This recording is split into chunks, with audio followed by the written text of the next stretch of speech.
Today is Thursday, December 14th, 2006. And this morning I went for a walk from, I guess, relatively North Tulum to south.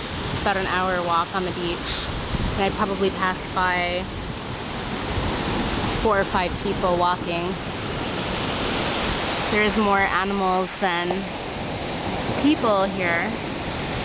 And the water is so blue.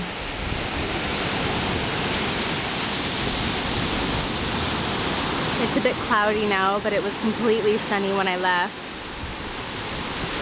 When I looked back towards Maya Tulum, where I'm staying, it looked pretty sunny. So the clouds is a nice relief, as is the warm Caribbean water, which is just beautiful.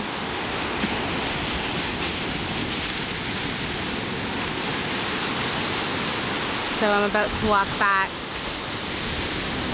and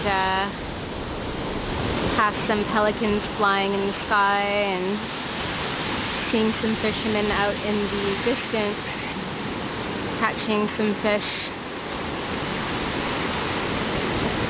And it's just a beautiful place. I think I see 2 people in the far distance sitting down by the water. Tomorrow we're leaving and I'm quite sad to go. And there are some pelicans in the distance. I can't zoom, but there they are, and here they come. And they're beautiful. And there they go. Not a care in the world. It's been a beautiful week.